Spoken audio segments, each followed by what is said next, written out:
하나님 말씀 요한복음 1장 43절입니다.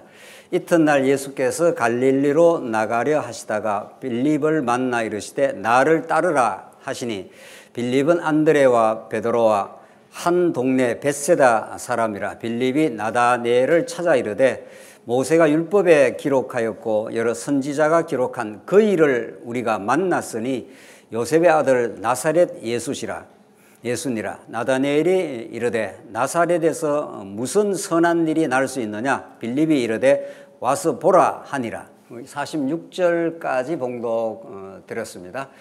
우리는 지금 요한복음 말씀을 통해서 창세기에서 어두움 가운데 빛이 있으라 하시던 그 하나님의 광경을 요한복음 1장 내용에서 우리가 요한복음 버전으로 우리가 확인하고 있습니다. 사도 요한이 복음을 전가하는 그 역사적 배경, 그 시대의 정황이 어둠으로 꽉 들어차 있습니다. 말라기 선지자 이후에 400년 동안 하나님께서 선지자를 보내지 않았고 그 땅은 영적으로 죽음, 흑암의 권세가 덮인 듯한 세상이 그 시대, 예수님 당시의 시대입니다. 로마가 세상을 통치하고 있었고 로마의 총독, 로마의 손발노릇을 했던 빌라도가 이제 로마의 정권을 가지고 식민지 삼아서 팔레스타인 지방을 통치하고 있던 시대였고 로마 정권의 하수인이었던 헤롯이 분봉왕이 되어서 로마 정권을 빌어가지고 자기의 탐욕을, 권력의 탐욕을 실현하고 있던 그런 시대입니다. 종교적으로는 바리새인과 서기관들, 그 시대 허탄한 종교 지도자들이 구약의 율법에서 말한 거의 오늘 본문이 증거하는 구약이 총체적으로 율법이 예수 그리스도를 지시하고 예수 그리스도 안에서 성취되고 예수 그리스도를 가르쳐 준다는 그 복음을 알지 못하고 율법의 조항들을 지키려고 시도했던 그런 시기입니다. 정치적으로나 종교적으로나 피폐하고 어둠이 짙어 있던 그 시대에 하나님께서는 태초에 말씀이 있으니라, 말씀이 하나님과 함께 계셨으니 말씀이 곧 하나님이시라 하면서 그 예수님이 생명이고 사람들의 빛이라 이렇게 정언을 하고 있습니다. 그게 요한복음의 서두에 나타난 어두운 가운데 찾아온 빛입니다. 이 창세기 천지 창조의 상황을 요한복음의 방식으로 지금 설명을 해내고 있습니다. 그렇게 세상의 빛으로 오신 그분을 다른 방식으로 설명은 말씀이 육신이 되어 우리 가운데 거하심에, 이게 요한복음 1장 14절에 요한복음의 가장 중요한 본문이라고 할 수 있습니다. 말씀이 육신이 되어 우리 가운데 거하심에, 스케노 하는 것이 장막을 치심에, 혹은 구약적 표현 그대로 말하면 성전이 되심에, 이런 뜻입니다. 죄악 가운데 몸부림치고 하나님의 생명으로부터 단절되어 있고 이 세상의 어두움에 세상 정권의 도탄 가운데 살아가는 그들에게 말씀이 육신이 되어 이 죄 가운데 찾아오셔서 우리 가운데 함께 거해 주겠다, 이런 뜻입니다. 그걸 사도 요한은 우리가 그의 영광을 보니 아버지의 독생자의 영광이요 은혜와 진리가 충만하더라. 말씀이 육신이 되어, 말씀이 사르크스, 육신이라는 게 죄 덩어리인데 예수님이 무슨 죄가 있습니까? 예수님은 하나님의 아들이시고 그가 심판자이신데, 그러나 우리의 구원과 하나님 나라와 그 언약 성취를 위해서 육신이 되어서 오셨다. 이런 어마어마한 창세기 상황과 방불한 내용을 통해서 그가 생명이 되시고 빛이 되시는 메시아임을 지금 정언하면서, 우리 지난 시간부터 그 예수님이 제자를 주권적으로 불러서 구약적 표현을 대로 말하면 하나님 나라의 백성을 채워가시는 그 내용입니다. 하나님 나라 백성이 되는 것은 이미 우리 창세기 1장에서 3장에서 흙에다가 생기를 불어넣어서 생명이 된지라, 그러니까 인간 안에서 어떤 자기 결정권이 없습니다. 내가 이렇게 뭐 하나님의 백성이 되어야 되겠다, 노력해서 된다, 이런 게 아니라 하나님께서 생기를 불어넣어서 생명이 되게, 하나님께서 살아있는 영, 하나님의 백성이 되게 하시고, 이스라엘 백성도 마찬가지입니다. 400년 종살이를 시켜놓으면 스스로 절대로 나올 수가 없습니다. 하나님 아브라함이 언약하시고 너희들이 애굽에 들어가 있다가 이제 4대가 지나서 430년 지나서 나오게 된다. 이미 아브라함에게 약속하신 하나님은 이스라엘 백성이 애굽에 400년 종살이 할 것을 약속을 하셨습니다. 하나님께서 아브라함에게 이 땅을 자손을 번창하고 땅을 정복해서 왕이 너 허리에서 나와서 하나님 나라, 하나님이 통치하는 아름다운 나라를 이루어주겠다 약속하신 하나님입니다. 그 약속했으면 그 나라를 그냥 가나안 땅에서 이루어주면 되는 거죠. 이게 하나님의 계획은 그렇게 되어 있지 않습니다. 하나님이 여러분과 저를 하나님의 백성, 하나님의 아들로 삼은 것은 역사 가운데 결정된 사항이 아닙니다. 창세 전에 하나님께서 하나님이 그 아들 예수와 맺은 약속대로 우리를 하나님의 아들들이 되게 하겠다. 예수의 피를 통해서, 구속을 통해서 하나님의 아들들이 되게 하겠다고 이미 만세 전에 이미 계획이 되어 있습니다. 그것이 하나님의 은혜고 하나님의 능력이고 하나님의 사랑입니다. 그 사랑을 깨닫게 하기 위해서 역사가 필요할 뿐입니다. 그 역사 자체 안에 어떤 목적도 없습니다. 뭐 어떤 것을 만들었다, 사업을 했다, 정권을 잡았다, 나라를 건설했다. 이게 다 나중에 다 사라집니다. 여러분과 제가 이 땅에 태어나서 이 땅에 살아가는 성장하고 학교 가고 시집 가고 장가 가고 자식 낳고 자식 키우느라고 애쓰고 뭐 이렇게 늙어갑니다. 그 자체가 우리의 영원한 목적이 될 수가 없습니다. 이미 하나님께서 창세전에 하나님이 우리를 아들 삼으시고 그 크신 은혜를 깨닫게 하기 위해서는 역사의 고난과 죄악의 경험이 필요한 겁니다. 그래서 이스라엘 백성들은 400년 애굽의 종살이를 하나님께 시키시고 계획적으로 시킨 거죠. 이스라엘 백성이 들어가려고 들어간 게 아닙니다.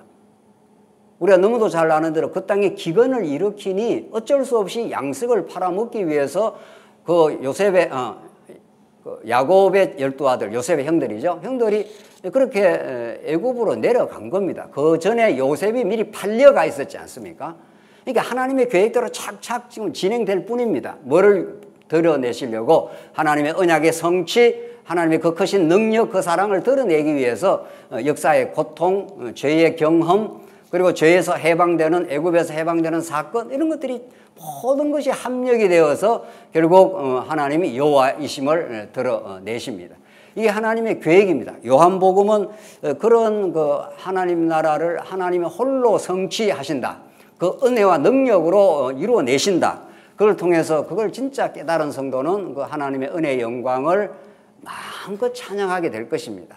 예, 우리 오늘 우리 14일에도 찬양하고 우리 오전에도 우리 같이 찬양하고 했는 것처럼 결국은 하나님은 역사의 모든 것은 역사서가 있고 그 다음에 장르가 뭐죠? 구약의 시가서 아닙니까? 우리 이제 성탄절 날 이제 뮤지컬을 한다는데, 그러니까 하나님은 가장 뮤지컬은 우리가 한번 모형적으로 흉내를 한번 내보는 것이고, 이 역사 전체가 하나님의 거대한 하나님 찬송의 오페라, 찬송의 드라마를 만들어내는 역사 무대입니다, 이게. 그래서 칼빈이 역사는 하나님의 영광을 찬송하는 극장이고 거울이다, 이렇게 말했습니다. 이게 너무도 맞는 말씀인 거죠. 하나님의 거대한 극장에 우리가 들어와서 하나님이 있게 한 그 자리에서 있게 한 배역을 맡아서 하나님의 주제, 하나님의 영광이라는 그 주제를 노래 부르기 위해서 그 오페라를, 뮤지컬을 지금 만들어내는 역사의 과정일 뿐입니다. 그러니까 역사에서 내가 이걸 해야 되겠다, 저걸 해야 되겠다, 이거 못해서 괴롭다, 저거 해서 내가 이뤘다. 이것들이 다 영원한 관점에 보면 정말 허탄한 일인 거죠. 그걸 통해서 어떤 일이 되어지든 어떤 일이 안 되어지든 그 모두가 그리스도를 배우는 일이고 언약대로 그 역사 드라마를 펼쳐가시는 하나님의 역사입니다. 오늘 본문의 말씀은 지난 시간 이어서 하나님께서 베드로를 강권적으로 선택을 하십니다. 우리 지난 시간에 베드로를 불러가지고 너 이름을 게바라, 원래 이제 시몬입니다. 시몬인데 게바가 이제 베드로라는 뜻이니까 반석이라는 뜻입니다. 그러니까 베드로 시몬을 불러가지고 하나님이 새 이름을 주십니다. 그러니까 여러분과 저는 전부 새 이름을 얻은 사람들입니다. 그러니까 이전의 이름을 이제 옛 이름이라 하면 되잖아요. 전의 이름을 이게 김아무개, 최아무개 뭐 등등등등등등입니다. 이거는 전부 사라질 육체로 있다가 잠시 있다가 사라질 이름들입니다. 이 안에 삶의 가치가 없습니다. 그러니까 우리가 가문의 영광이라고 그러지 않습니까? 뭐 장관이 된다든가 뭐 큰 일을 이 땅에 뭐를 이루내면 그 가문의 이름에 빛을 내는 영광이라고 그러지 않습니까? 가문의 이름, 그 최씨 가문, 김씨 가문, 뭐 이씨 가문의 영광, 그 영광이 얼마나 가겠습니까? 여기에 함몰되어 있고 이것에 목숨을 거는 사람들이 예수 안 믿는 사람들입니다. 그러나 이것은 언제나 사라져버리고 말 겁니다. 아무리 어떤 것이 좋다고 해도 예수님 오시면 두리마리 말듯이 다 사라집니다. 그러니까 우리에게 중요한 거는 시몬을 예수님이 너 개발하겠다. 그래서 새로운 정체성을 주십니다. 새로운 이름을 주십니다. 이사야가 이걸 굉장히 강조합니다. 새 이름을 주시는 여호와를 찬송하리로다. 그래서 요한복음은 구약의 역사서, 구약의 선지서를 전부 배경 깔고 그것을 다 용해시켜서 지금 요한이라고 하는 기자가 설명을 하고 있습니다. 그래서 너를 개발한다. 완전히 새로운 정체성을 우리에게 주시겠다. 그러니까 여러분과 저도 이제 김아무개, 이아무개 그거 중요하지 않습니다. 그 사람의 배경이 어떻든, 그 사람의 뭐 출신이 어떻든, 그 사람의 사회적 지위가 어떻든, 그게 우리의 교제의 조건이 되지 않습니다. 우리 교회 안에 왔다, 하나님 나라의 백성으로 왔다는 건 그런 옛사람의 배경이라든가 그것이 우리는 결코 가치도 아니고 중요하지도 않습니다. 그건 하나님께서 각자에게 주시는 은사요, 여건이요, 환경일 뿐입니다. 뭐 그건 그 사람에게 주시는 환경일 뿐입니다. 여건일 뿐입니다. 그걸 통해서 하나님을 배워가라. 하나님이 새로운 이름을 주신 거죠. 오늘 43절 이튿날 예수께서 갈릴리로 나가려 하시다가 빌립을 만나 이르시되 뭐라고 말하는 이 두 번째 이제 빌립을 부르는 사건입니다. 그 앞에는 이제 그 개발을 부르는 사건이었고 빌립을 만나 이르시되 너 나를 따라오려느냐 마느냐 의견을 묻지 않습니다. 그렇잖아요. 하나님께서 자기 백성을 만들 때 빌립한테 너 따라오면은 내가 그래도 자리 한 자리 해줄 테니 따라올래? 이렇게 묻지를 않습니다. 우리 보통 세상 사는 전부 다 우리가 협의하고 상의하고 그렇게 하지 않습니까? 예수님은 우리하고 협의하지 않습니다. 상의하지 않습니다. 굉장히 독단적으로 보이죠? 그러니까 하나님은 독단적입니다. 그때 독단은 나쁜 독단이 아니고 너무도 아름다운 독단입니다. 하나님이 우리를 부르셨다는 것은 너무도 기이하고 놀라운 사실입니다. 그래서 나를 일방적으로 따르라 이렇게 말합니다. 너 따라올래 말래 이렇게 묻지를 않는다는 겁니다. 나를 따르라라고 명령을 하시면 어떻게 되죠? 이 명령이라는 건 성경을 이해하는데 복음을 이해하는데 너무도 중요한 문법입니다. 하나님이 당신의 언약을 체결하실 때 혹은 예수님이 자기 백성을 부르실 때 하나님 모든 걸 다 준비해 놓고 모든 걸 다 아십니다. 베드로의 조건, 빌립의 어떤 상황 이런 걸 예수님이 당신이 창조주기 때문에 당신이 이 우주 만물을 지을 때 하나님이 창조할 때 예수님도 함께 창조하셨습니다. 그러니까 우리의 모든 내면과 모든 걸 다 아십니다. 다 아신 그분이 이제 명령을 하시는 겁니다. 그래서 성경의 명령문 하나를 올바르게 이해하면 성경 전체가 관통이 되는 거죠. 우리의 모든 것, 기질, 우리의 약점, 우리의 모든 성격, 이 모든 걸 하나님이 만드셨지 않습니까? 그리고 하나님은 12제자를 일방적으로 관건적으로 불러서 12제자의 쓰임새가 또 다 다릅니다. 우리 오전에도 12조각으로 각이 떠지는 그 사건을 우리가 확인하면서 진짜 우리의 왕이신 예수 그리스도가 오면은 그 12지파가 이제 하나가 되어서 하나님 나라를, 구약의 이스라엘 나라를 건설하지 않습니까? 그 12지파의 그 하나님께서 야곱에게 12지파에게 복을 줄 때 다 다릅니다. 다 다릅니다. 다. 그 쓰임새가 다 다릅니다. 옆에 얼굴 한번 보십시오. 얼굴 이렇게 다를 수가 없습니다. 하나님의 작품 아닙니까? 그 미술가가 뭐를 만들면은 이렇게 다르게 만들기도 어렵답니다. 너무 수많은 수를. 근데 이게 이렇게 다를 수가 없습니다. 얼굴 모습이. 누가 더 예쁘고 아름답습니까? 그 질문 자체가 틀린 거죠. 누구의 작품이니까? 최고의 예술가의 작품이기 때문에 우리는 있는 그대로가 최고의 작품입니다. 하나님을 배우고 하나님을 섬기고 하나님을 깨닫는데 가장 아름답게 만들어 놓은 거죠. 그러니까 우리가 하나님 중심의 신앙생활을 한다는 것은 정말 세상의 가치, 세상의 기준으로부터 온전히 해방되어서 자유를 느끼게 되는 겁니다. 여러분들 키만 조금 작아도 일생 평생 콤플렉스에 열등의식에 쌓여 산다는 사실을, 그 슬픈 사실을 아십니까? 네. 키가 조금 작게 태어나려고 누가 계획하고 나왔습니까? 그렇지 않죠. 근데 그게 키가 좀 작으면 문제라고 누가 규정을 했습니까? 누가 규정을 한 거죠? 미스 코리아 대회 기준이 규정을 한 거죠. 미스 코리아는 뭐 160 이상은 돼야 된다는 거 아니겠어? 150, 40대면 미스 코리아 안 되죠? 세상이 만들어 놓은 기준이 그 사람을 그렇게 압박을 하는 겁니다. 키가 좀 클 수도 있고 작을 수도 있는 것 뿐이죠. 하나님의 작품이니까. 그게 왜 문제가 돼야 돼요? 근데 심각한 문제가 됩니다. 그게 세상이 그렇게 규정을 만들어 놓고 너 160이 안 되니까 너 문제야 규정을 해주고 있다는 거죠. 누가 우리를 규정하느냐고.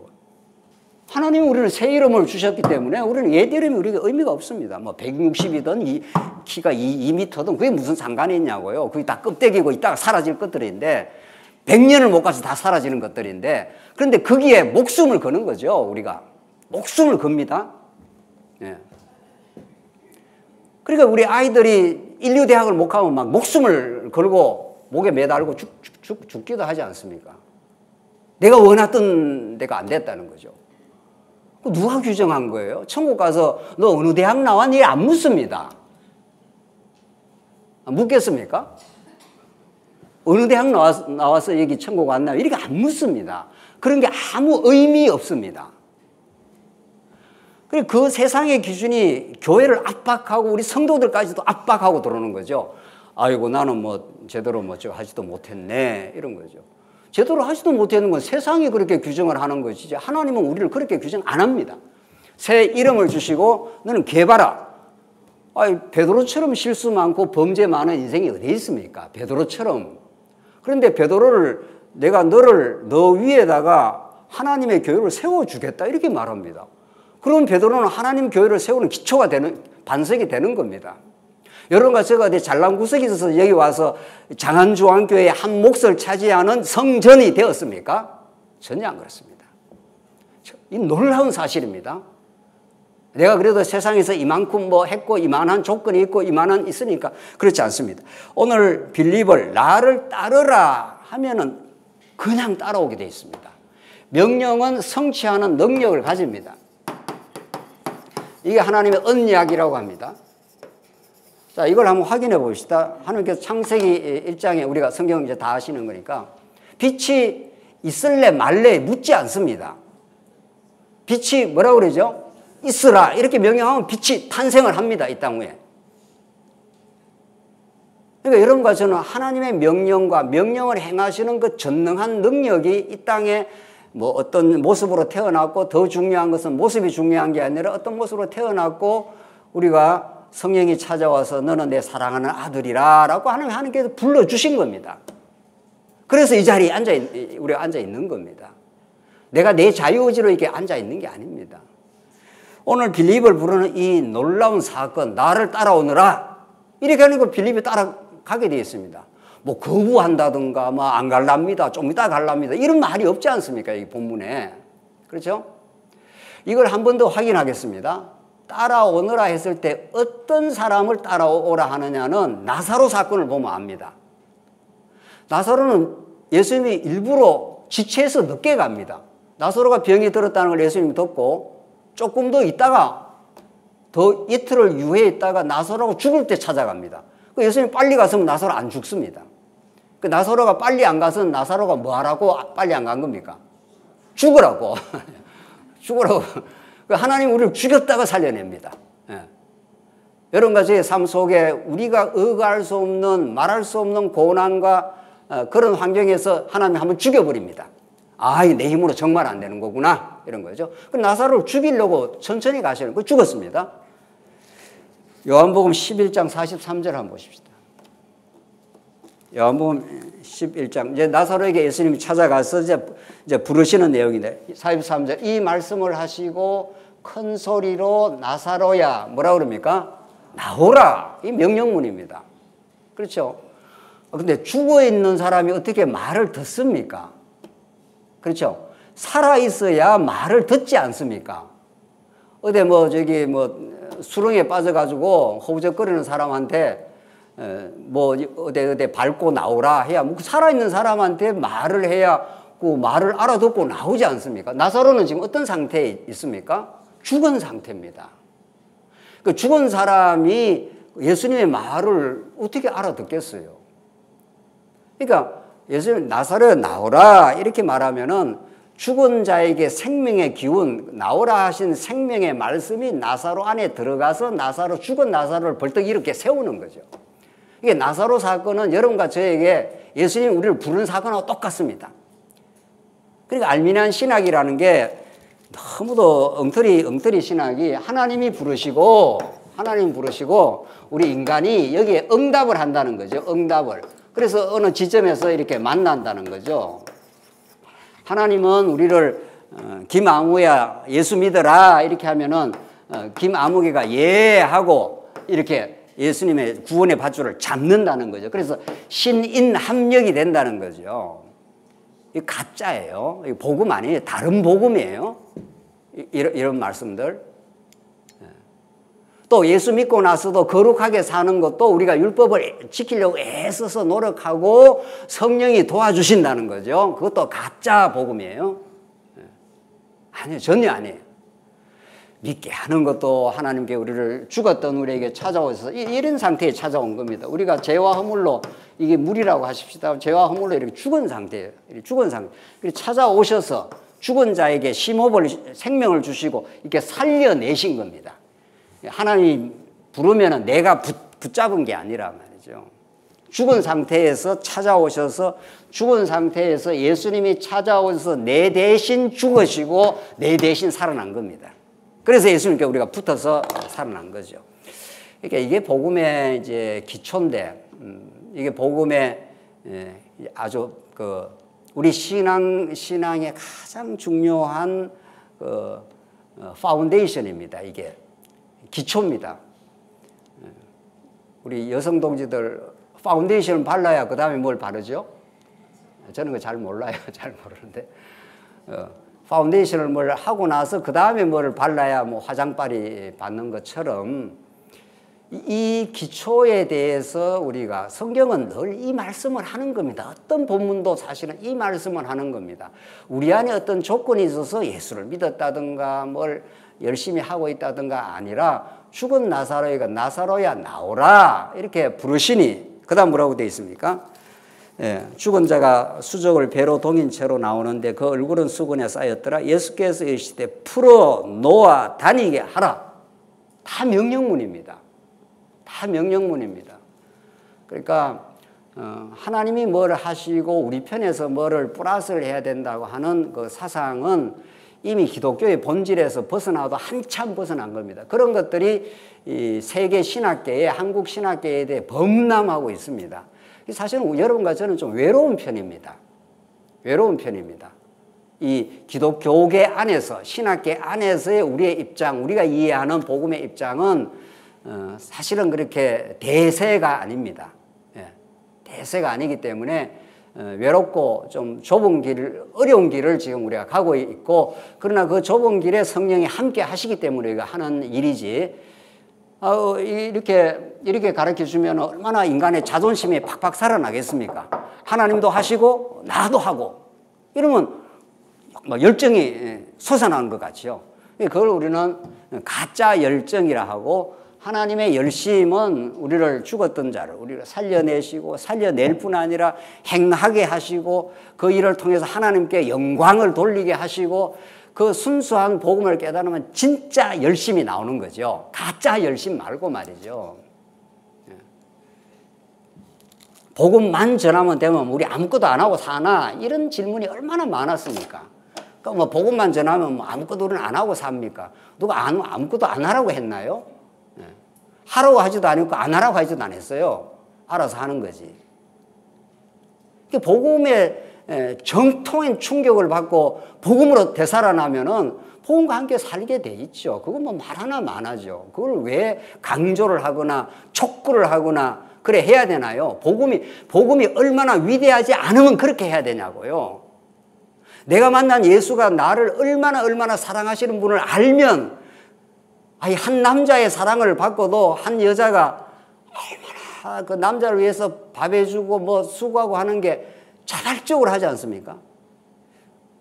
얼굴 보니까 자발적으로 안 한다는 눈치인데, 할 수 없이 뭐 엮였으니까 한다 뭐 이런 겁니까? 그러니까 한 남자의 사랑을 확인받고도 한 여자는 자기 온몸을 던지면서 하게 돼 있습니다. 적어도 순수하다면은. 근데 예수 그리스도의 그 크고 놀라운 은혜와 사랑, 나를 따라오르라 하신 죽었던 나사로에게 나사로야 나오라 이렇게 하지 않습니까? 벌떡 일어 나오지 않습니까? 죽었던 배로 동인 채로 막 걸어 나오지 않고 풀어라 이렇게 하자. 풀어 다니게 해라 배를. 그렇게 해서 하나님께서는 그 명령하시고 그렇게 하나님 나라 제자를 만드십니다. 45절 빌립이 나다니엘을 찾아 이르되 모세가 율법에 기록하였고 여러 선지자가 기록한 그 일을 우리가 만났으니. 참 빌립이 그렇게 허접한 사람은 또 아닙니다. 구약을 달달 알고 있는 사람입니다. 또 그 시대가 그랬습니다. 그 시대가 뭐 빌립이 대단해서 그런 게 아니라 그 시대는 구약을, 그 시대 문화가 그렇습니다. 그 시대 문화는 구약 율법, 구약을 달달달달. 그게 뭐 우리 학교에 가서 뭐 우리 애들 뭐 유치원 들어가기 전부터 영어 ABC부터 막 가르친다는 식인데, 그렇게 하듯이 이 시대는 창세기부터 구약을 달달달달달달 구약을 암송도 시키고 가르치기도 하고 그런 시대입니다. 근데 그걸 해석을 잘못한 거죠. 해석을. 그 랍비들이 구약의 구약을 가르치는 율법 선생들이. 근데 빌립의 그 고백은 모세가 율법에 기록하였고 여러 선지자가, 율법과 선지자는 구약 전부 다를 대변하고 있는 말씀입니다. 그렇죠? 그래서 기록한 그 일을 우리가 만났으니 요셉의 아들 나사렛 예수시라. 이렇게 이게 경천동지할 말씀입니다. 이때 역사적 배경은 서두에 말씀드린 대로 이게 예수님 당시입니다. 구약의 율법과 이 구약의 율법과 선지입니다. 구약 전체를 율법과 선지자 이렇게 말하지 않습니까? 그 빌립이 말하는 건 율법에 기록하고 선지자에 기록한 그 일을 내가 만났다. 지금 그 말 아닙니까? 근데 이 역사적 그 배경, 이 시대 배경은 율법을 지켜야 된다 그러지. 로마가 헤롯 대왕을 그 손발 노릇하면서 앞잡이로 해가지고 경제적으로 착취하고 있지. 세리들이 또 넉탈해 나가지. 그러니까 백성들은 너무 고통스러운 겁니다.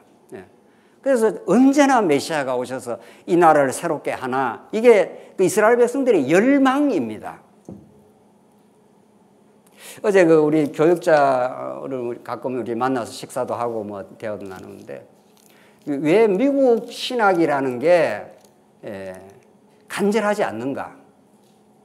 그래도 한국 신학이라는 게 미국 신학을 거의 수입한 격인데, 지금은 이제 우리는 그 미국 신학, 미국을 대변하는 복음주의 혹은 개혁 신학을 우리가 더 성경적으로 넘어간다 이런 거 아닙니까? 왜 미국의 학회를 가보면 미국 신학자들이 아주 젠틀합니다. 아주 친사적이고 토론도 아주 멋들어지게 하고 말이죠. 근데 왜 그 사람들이 우리하고 뭐 다른 이유가 뭔가? 다른 게 하나도 없습니다. 왜 미국이라고 거기에 복음이 없으라는 법이 있겠냐고요. 근데 그 사람들은 너무 풍요한 나라에 태어났고 학문을 하기에 너무 좋은 환경입니다. 모든 신학교에 가면 모든 그 여건이 잘 정비가 되어 있습니다. 그렇기 때문에 거기서 연구하는 사람들은 그렇게 절박하지 않습니다. 그 환경 자체가 그렇게 되어 있습니다. 그러나 한국이라는 곳은 6.25 동란을 거쳤지, 그 이전에 일제 치하를 거쳤지, 수많은 우리 한국 교회가 핍박을 받았지, 그 고통과 5.18을 겪었지, 얼마 전에 12.3 맞죠? 비상계엄도 겪었지. 그러니까 이게 혼란과 자초, 고통과 갈등이 많은 나라였습니다. 그러니까 이스라엘이 그렇습니다. 이스라엘 나라라는 게 하나님께서 그런 고난과 갈등 속에서 정말 복음을 사모하게 되어 있습니다. 그러니까 여러분과 저의 인생사에서 겪어온 고난과 고통, 어려운 게 절대로 우리에게 무익하지 않습니다. 유익합니다. 우리는 나이스하고 젠틀하고 좀 편안하고 이런 걸 우리 다 좋아하지 않습니까? 그렇게 허락하면 그렇게 사는 것도 뭐 괜찮습니다. 뭐 그렇게 허락했는데 일부러 지질이 궁상 떨 건 없지 않습니까? 그러나 하나님께서 복음을 복음답게 깨닫게 하기 위해서는 빌립이 지금 그런 상태입니다. 빌립이 너무 이 시대가 힘든 시대예요. 이 시대가 캄캄한 시대고 400년 이미 선지자를 보내지 않았던 시대입니다. 그러니까 정말 언제나 메시아가 오실까? 우리가 오전에 사사기를 공부해도 이 혼란과 고통을 언제나 벗어날 수 있을까? 그 간절함, 그 열망, 하나님께서 그런 걸 만드시고 그게 만들었다가 임계점에 도달해서 그게 이제 폭발 직전이에요. 그게 이제 그 고난과 고통이 어느 정도 한이 차면은 400년 종살이가 차면은 그 신음이 하늘에 이제 상달했다 그랬지 않습니까? 그럼 하나님께서 아브라함 언약을 기억하사 이제 드디어 이제 400년 종살이가 끝날 날이 오지 않습니까? 그래서 율법에 기록하였고 여러 선자가 기록한 그 일을 우리가 만났으니 요셉 아들 나사렛 예수시라. 이거는 빌립의 이거는 정말 너무도 놀라운 고백이에요. 우리가 그토록 기다렸던 율법에서 그렇게 메시아가 온다. 이분이 와야 율법을 성취한다. 선지자가 이분이 와야 새롭게 나라가 건설될 것이다. 이렇게 지시했던 그분이 우리를 만났다. 46절 나다니엘이 이르되 나사렛에서 무슨 선한 것이 날 수 있느냐. 이 보십시오. 이 베세다 사람이거든요. 이 사람들은 그 베세다는 부자 동네라고 합니다. 나사렛은 아주 가난한 동네, 그 시대로 말하면 변방입니다. 진리는 언제나 변방에서 역사합니다. 예루살렘이라는 중심에서 진리가 역사하지 않습니다. 사람들이 볼 때 예루살렘이 거기에 진리가 있고 거기에 성전이 있고 하니까 그것이 역사한다 그러지만 항상 진리는 저 위에 나사렛 갈릴리 지역이 그 변방입니다. 그래 기독교 교회사가 유명한 교회사가 한 사람이 그렇게 자기 교회사에서 서문에서 그렇게 말했습니다. 언제나 기독교 역사는 변방의 운동이다. 중심에서 뭐가 일어나는 게 아니다. 이런 말이죠. 중심은 언제나 타락의 여지가 있다는 거죠. 언제나 거기에는 어떤 인간의 힘이 결집이 되면은 그게 타락의 여지가 있고 오히려 사람들로부터 소외되고 별 볼 일 없어 보이는 그런 변방에서 진리 운동이 일어났다. 그건 틀림없습니다. 그래서 여러분과 제가 만약에 우리 장안조항교회가 말씀 운동의 중심이라 이렇게 생각하면 큰 오산입니다. 우리가 스스로 변방이 될 이유가 있습니다. 그 스스로 변방이 된다는 말은 우리가 중심이 아니라 그리스도만이 중심이시고 우리는 그에게 붙들린 존재고 우리는 또 새로운 변방을 찾아서 복음이 땅끝으로 전파되길 바란다. 이렇게 말할 때 우리 교회가 건강해질 수가 있습니다. 우리가 최고야. 우리한테 와서 배워. 그게 교회의 타락인 거죠. 그게 교회의 타락인 거죠. 로마에 베드로 성당을 한번 가보십시오. 언제 기회가 되면은 그 의리의리한 성당, 그게 500년 전에 그렇게 대단한 대리소로 지을 수가 있습니까? 요즘도 그렇게 짓기 어렵습니다. 그 의리의리한 베드로 성당에 교황이 떡 좌정하고 내가 진리를 독점하고 있고 내한테 와서 다 내 칙령을 배워 이러지 않습니까? 교황의 칙령에 거부하면 다 엑스커뮤니케이션 출교를 시켰습니다. 소통을 못하게 만들었어요. 그 시대의 죽음인 거죠. 교회 말을 안 들으면은. 그렇게 했던 중세 로만 카톨릭의 그 부패와 그 기만, 그 비진리의 덕세 말이죠. 거기에서 외롭게 루터 한 사람을 하나님께 들어서 그 변방에서, 독일이라고 하면 그 시대의 변방입니다. 독일은. 그 변방에서 하나님 루터 한 사람을 들어서 어떤 인간의 행위로 구원을 얻는 게 아니라 오직 믿음으로 구원을 얻는다. 그 진리 하나를 깨닫고 로마가 그 시대의 중심이니까 로마로서는 변방에 있던 독일에서 불길같이 종교개혁 운동이 일어났지 않습니까? 우리가 뜨끔해야 되는 거죠. 저는 정말 뜨끔합니다.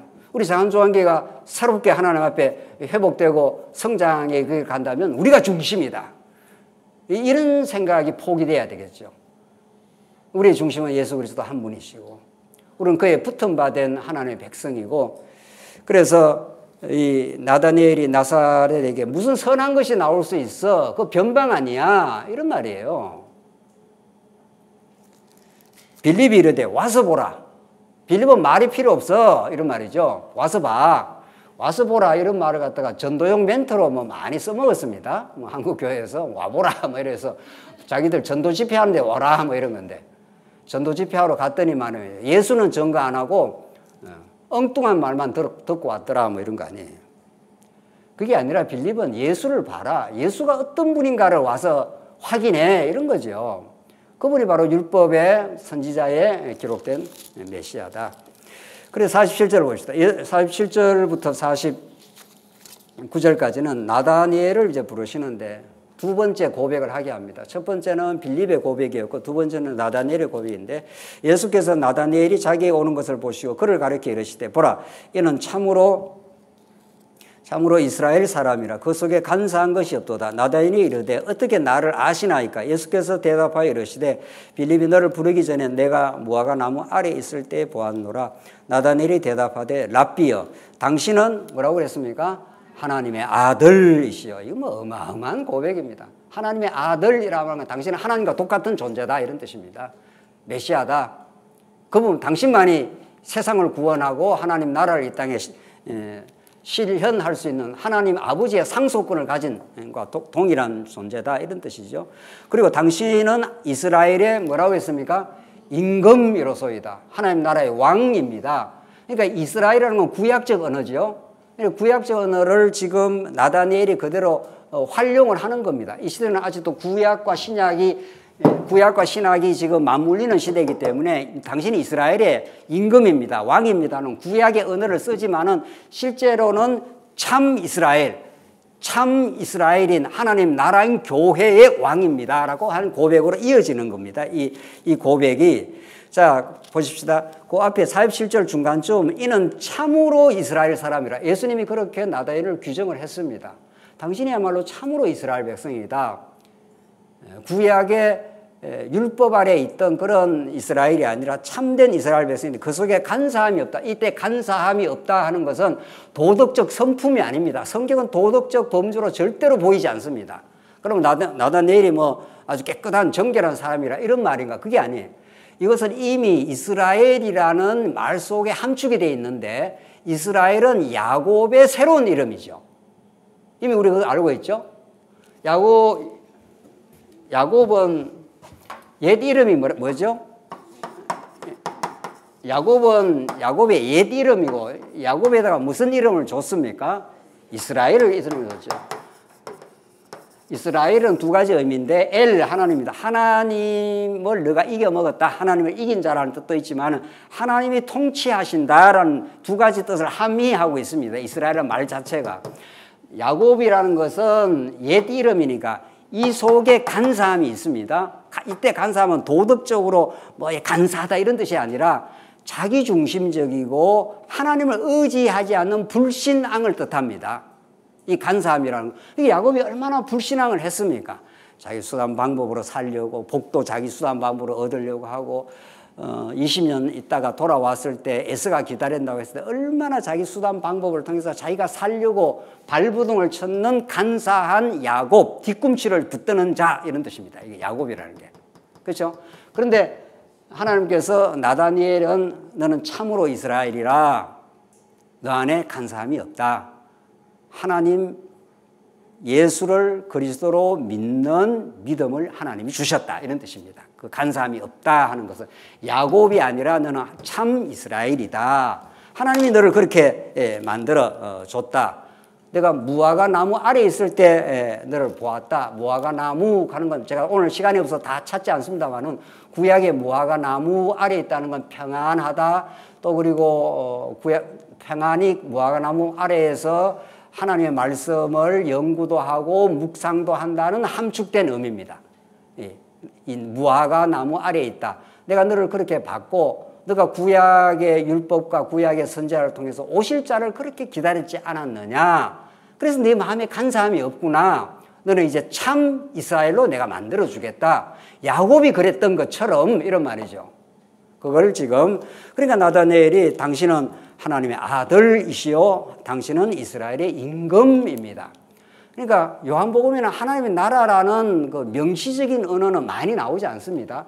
마태, 마가, 누가 이 세 복음에는 하나님의 나라로 막 도배질되어 있습니다. 예수는 그리스도시요 하나님의 아들, 하나님의 나라를 건설하는 아들이라는 게 너무 많이 나오는데 상대적으로 요한복음에는 하나님 나라라는 말은 적게 나오지만 그러나 하나님 나라의 의미는 더 많이 꽉 들어차 있습니다. 왜냐하면 하나님 나라는 죽음에서 생명의 통치가 이르는 나라, 영생이 있는 나라. 오늘 본문의 말씀에 따르면은 당신은 이스라엘의 임금입니다. 이스라엘의 구약의 다윗 왕이 이스라엘의 임금이었듯이 예수님은 다윗 왕보다 더 우월하신 진짜 하나님 나라를 통치하시는 참 이스라엘을 통치하시는 왕으로 오셨습니다. 라고 나다니엘이 고백을 한 거죠. 그러니까 첫 번째 빌립의 고백도 중요하고 율법과 선지자에서 기록한 그 일을 만났습니다. 이게 아주 전형적인 고백이죠. 구약을 알고 있는 그 초대교회 성도들의 전형적인 고백이라면 이 고백이 더 발전이 된 겁니다. 이제는 그 고백 위에 하나님의 아들이요 이스라엘의 임금이요 이제 곧 출현하게 되는 참 이스라엘 교회의 예수는 왕이십니다. 그런 말이죠. 50절이 이제 중요한데 예수께서 대답하여 이르시되 내가 너를 무화과 나무 아래에서 보았다 함으로 믿느냐. 이보다 뭐라고 했습니까? 더 큰 일을 보리라. 이렇게 점점 성경은 어떤 한 사건을 성경은 창세기든 요한복음이든 계시록은 똑같습니다. 진리의 질은. 근데 성경은 점점 이렇게 진행할수록 점진적이고 정청적이고 드라마가 점점 이렇게 확대되면서 그 내러티브가 그 의미를 드라마틱하게 더 전개를 해갑니다. 성경이 그렇습니다. 그러니까 우리는 창세기부터 쭉 공부해 나갈 필요가 있고 마태, 마가, 누가, 요한 이렇게 막 지금 전개돼 가는 거죠. 지금 고백도 그렇습니다.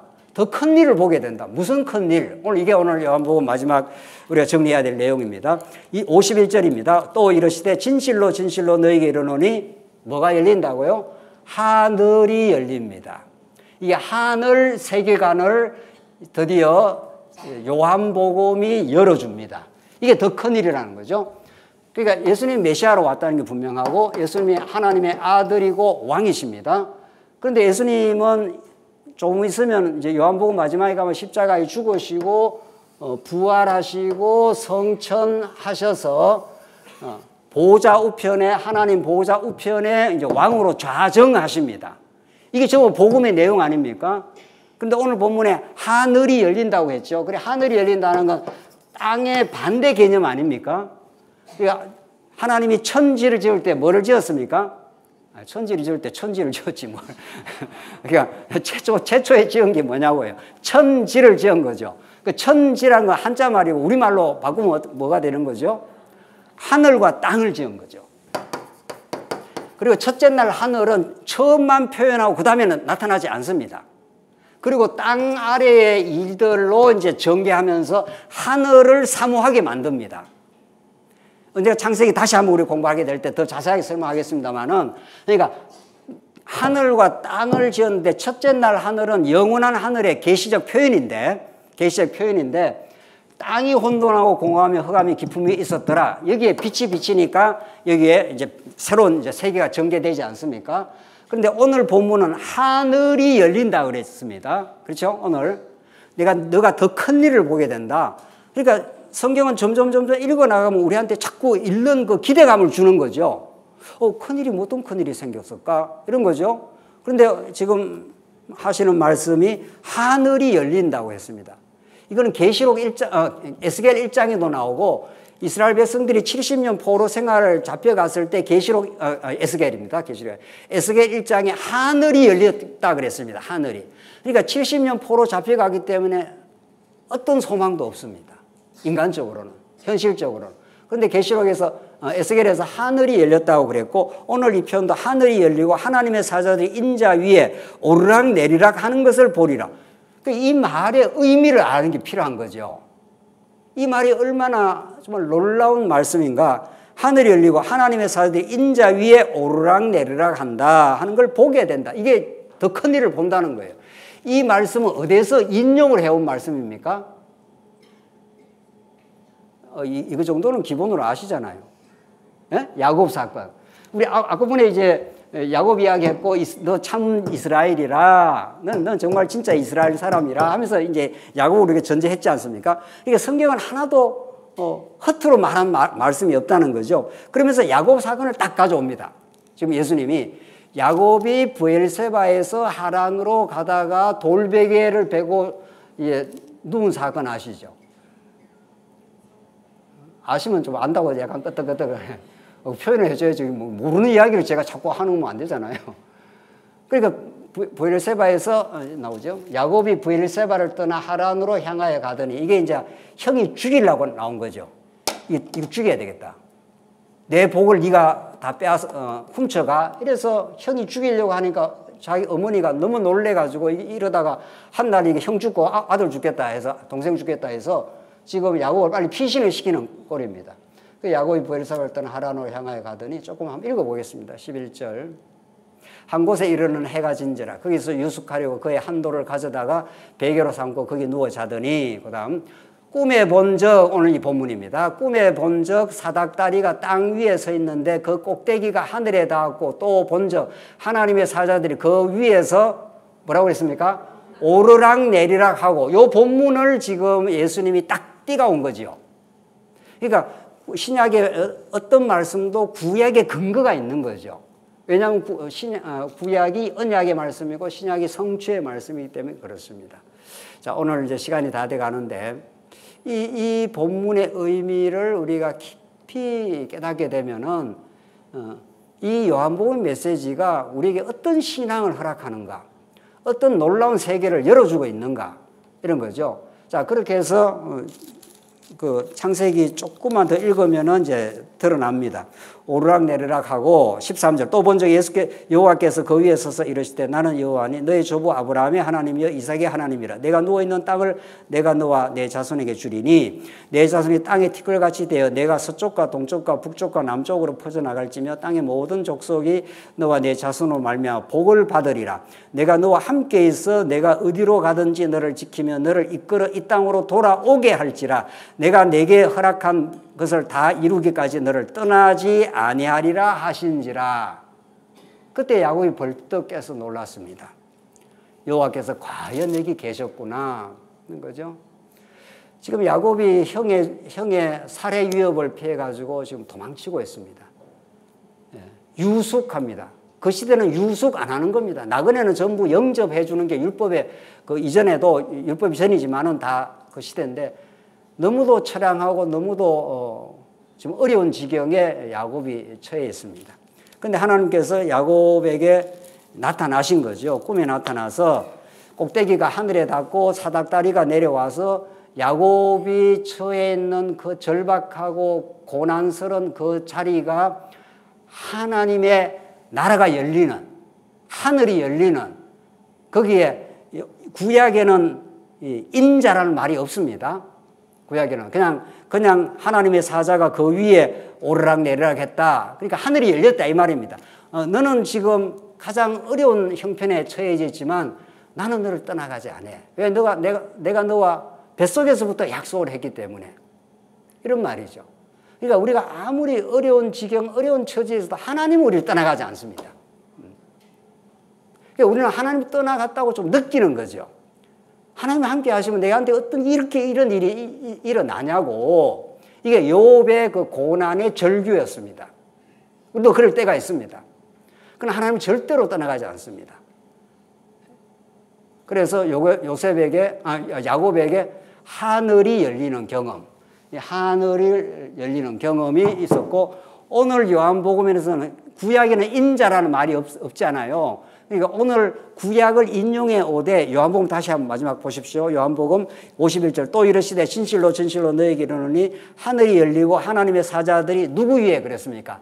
인자 위에 오르락 내리락 하는 것을 보리라. 그러니까 구약의 야곱 사건으로 인자를 설명하고 있는 거죠. 인자, 사람의 아들이라는 것은 예수님의 별칭입니다. 그는 고난의 순종을 통해서 이 땅에 하나님 나라의 통치를 도입하시는 분이에요. 그는 반드시 고난받고 죽어서 이 땅에 하나님 나라를 도입하시는 분을 예수님의 인자라는 별칭, 사람의 아들이지 않습니까? 인자란 게 한자로 인자니까 말이죠. 그렇게 요한복음은 요셉의 사건을 인자로 대입을 시켜서 너 새 세상이 열려 이런 말이죠. 이제 예수님이 하늘이 열리는 새 세상을 만들어낼 거야 이런 말이지요. 오늘 본문이 지금 그런 말씀을 지금 해주고 있는 거죠. 이제 다니엘서 보면은 7장에 인자 메시지가 나오는데 그건 이제 다음 또 기회 있으면 우리가 더 공부를 하도록 하고요. 그래서 이미 예수를 믿는, 예수를 메시아로 믿고 하나님의 아들이요 이스라엘의 임금으로 믿는 우리 모두에게는, 여러분과 저에게는 우리가 땅에 발을 딛고 살지만 창세기에서 내가 하늘과 땅을 지었다. 땅이 혼돈하고 공허하며 흑암이 깊음이 있을 때 빛이 있으라 하시면 빛이 있었다. 그 하늘을 열어주는 근본 존재는 인자라 이런 뜻입니다.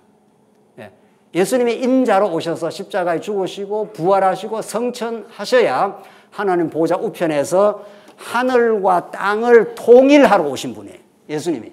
그러니까 하늘과 땅을 예수님은 다 통일해서 우리가 땅에 살지만 땅의 존재가 아닙니다. 우리는 이미 여러분과 제가 무슨 존재가 되었습니까? 하늘의 존재가 된 거죠. 그러니까 하나님 나라 백성이라는 게 하늘을 얻은 사람들입니다. 그러니까 우리는 땅의 가치로 사는 사람이 아니라 무슨 가치로 사는 사람이죠? 하늘 가치로 사는 사람들입니다. 좀 못 살아도 상관없고 키 좀 작아도 문제 없습니다. 그렇죠? 네. 또 뭐도 문제가 없죠? 네. 여러분들 문제가 되고 있는 게 있잖아요. 우리가 지금 문제가 되고 있는 거. 그런 것들은 다 땅에 속한 거라고요. 네. 우리는 하늘이 열려버렸습니다. 너가 더 큰 일을 보리라. 하늘이 열리는, 하늘과 땅을 통일시키는, 영혼을 살게 하시는 그 하나님이 지금 살아계신다. 이게 요한복음이 쾅쾅 열어주고 있는, 땅에 속한 우리에게 하늘을 여시고 천국을 열고 영원 세계를 우리에게 가르쳐주는 그런 진리의 말씀입니다. 이 말씀이 허황된 말씀이 아닙니다. 이건 추상적인 언어도 아닙니다. 우리에게 직접 땅에서 몸부림치고 갈등하고 죄악에서 이래야 된다 저래야 된다 갈등하는 우리들에게 정말 하늘을 열어주는 천국 경험을 할 수 있도록 해주는 그런 복음입니다. 이 복음 안에 참 안식이 있기를 바랍니다. 기도하겠습니다. 하나님 아버지 은혜를 감사합니다. 예수님 오시지 않았으면 얼마나 땅에 속한 가치들 때문에 비교하고 갈등하고 살아야 되는지 알 수 없지만 이제 영생의 길, 하늘의 길을 우리에게 열어주셔서 너무 감사합니다. 이제 땅에 속한 모든 것들을 감사하게 받아들이고 하나님을 잘 의지하고 배워가는 우리 복되고 복된 우리 성도의 삶을 우리 모두가 걸어갈 수 있도록 하나님께서 붙들어 주시옵소서. 예수님 이름으로 기도하옵나이다. 아멘.